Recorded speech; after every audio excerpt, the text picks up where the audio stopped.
Hi hello friends, welcome back to media talks. நான் உங்கள் Mounika.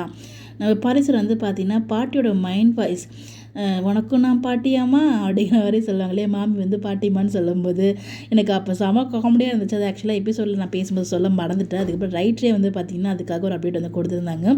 So நம்ம ரைட்டரோட டைலாக்ஸ் எல்லாமே பார்த்திங்கன்னா வேறு லெவலில் இருக்குங்க. அதுவும் இப்போ போயிட்டுருக்க ட்ராக்குக்கு ஒரு குறையுமே சொல்ல முடியாது. அவ்வளோ அற்புதமாக எழுதிட்டுருக்காரு. ஸோ ரச் அதாவது அவரோட ஒரு ஃபேமஸான ஜானர் அப்படிங்கிறதுனால ரொம்ப சூப்பராக எழுதிட்டுருக்காரு. ஸோ அதுவுமே பார்த்திங்கன்னா இதெல்லாம் பிடிச்சிருக்கான்னு கேட்கும்போது ரொம்ப ஹாப்பியாக இருக்குது. இந்த மாதிரிலாம் கேட்கும்போது ஸோ அந்த வகையில் பார்த்திங்கன்னா உனக்கும் நான் பாட்டி மாவமா அப்படின்னு சொல்லி அவங்க மைண்டுக்குள்ளேயே பேசிப்பாங்க இல்லையா, மாமி பேசும்போது அந்த ஒரு ஃபோட்டோவை ஷேர் பண்ணி என்ன வரப்போகுதுன்னு தெரிஞ்சும் ரசித்து சிரித்த மைண்ட் வாய்ஸ் உனக்கும் நான் பாட்டி மாவமா அப்படிங்கிறது. அதாவது இதுதான் வரும்னு அவருக்கு தெரிஞ்சிடுச்சு எபிசோடில் வரும்போது. பட் அது இருந்தாலும் பரவாயில்லன்னு சொல்லி ஒரு மாதிரி சிரித்து ரசித்து எழுதின ஒரு டைலாக் அப்படிங்கிற மாதிரி அவங்க சொல்லி ஷேர் பண்ணியிருந்தாங்க.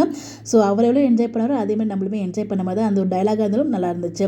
ஸோ அதுக்கு பார்த்திங்கன்னா ஒருத்தர் கமெண்ட் பண்ணியிருந்தாங்க, பாட்டி மைண்ட் வாய்ஸ் செம, பட் என்ன வரப்போகுதுன்னு சொல்லி எங்களுக்கு அது ஏதோ ஷாக் கொடுக்குறீங்களே, உங்களுக்கு அது புரியல போல், நல்லா திருப்பி அவர் எக்ஸ்பிளைன் பண்ணியிருக்காரு.